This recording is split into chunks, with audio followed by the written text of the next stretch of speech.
Good morning students. आज मैं आपको फ्यूचर कंटिन्यूअस टेंस सिखाऊंगी। कंटिन्यूअस टेंस को प्रोग्रेसिव भी कहते हैं।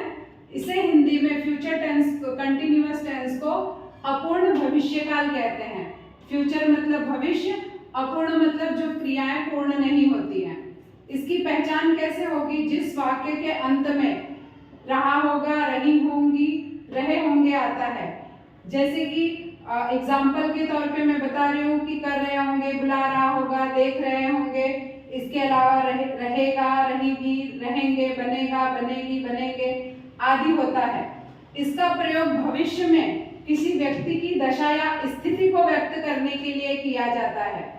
इसमें सब्जेक्ट है, हमारा सब्जेक्ट है he, she, it, any name, I, you, we, they. अब इसमें विल बी का प्रयोग कहाँ किया जाता है, शैल बी का प्रयोग कहाँ किया जाता है, उसका मैं आप लोगों को फार्मूला रूल्स बता रही हूँ। शैल बी का प्रयोग फर्स्ट पर्सन आई और वी के साथ किया जाता है, और यू, वी, दे के साथ में विल बी का प्रयोग किया जाता है।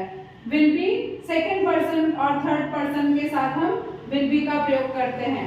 जैसे you will be, she will be, it will be, Raju will be, there will be, they will be, the girl will be, the boy will be, इसके साथ में विल बी आता है। आपको फार्मूला बता दें, यहाँ पे पॉजिटिव सेंटेंस का subject will, shall plus be, verb का first form ING plus object. Negative sentence, नकारात्मक सेंटेंस बनाने के लिए, वाक्य बनाने के लिए subject will, shall plus not plus be, verb का first form plus ING plus object. और यहाँ पे इंट्रोगेटिव यानी प्रश्नार्थक वाक्य के लिए will, shall plus subject. Will, shall के बाद पहले हमारा सब्जेक्ट आएगा, उसके बाद यहाँ पे बी आएगा, फिर वर्ब का first form plus ING plus object. अभी एग्जाम्पल के तौर पे मैं आपको यहाँ पे एक सेंटेंस ट्रांसलेट करके बता रही हूँ। कोमल घर पहुंच रही होगी। कोमल क्या है? सब्जेक्ट है, ये सिंगुलर है। कोमल गर्ल है, वो सिंगुलर है। वर्ब पहुंचना हमारा वर्ब है, घर हमारा ऑब्जेक्ट है। अभी इसका ट्रांसलेट कैसे करेंगे? कोमल हम लिखेंगे, ये नाम है तो इसमें कोई चेंजेस नहीं होगा। कोमल, अब एक वचन है कोमल, इसके साथ विल भी आएगा। पहुंचना को इंग्लिश में रिच कहते हैं।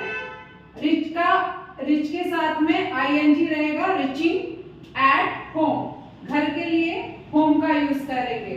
कोमल will be reaching at home. अब नकारात्मक वाक्य बनाने के लिए कोमल घर नहीं पहुंच रही होगी। कोमल, यहाँ पे कोमल का सिंगुलर है, यहाँ पे हमने कोमल लिख लिया। अब यहाँ पे विल और शैल में के बाद नॉट लगेगा, तो यहाँ पे विल हमारा आया, कोमल सिंगुलर है तो विल आया। विल के बाद नॉट आएगा, नॉट के बाद हम बी लिखेंगे, BEB।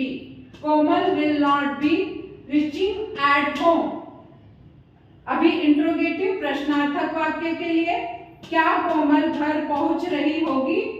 यहाँ पे सबसे पहले विल या शैल में से जो हमने लिखा है, यहाँ पे विल आएगा क्योंकि कोमल एक वचन है।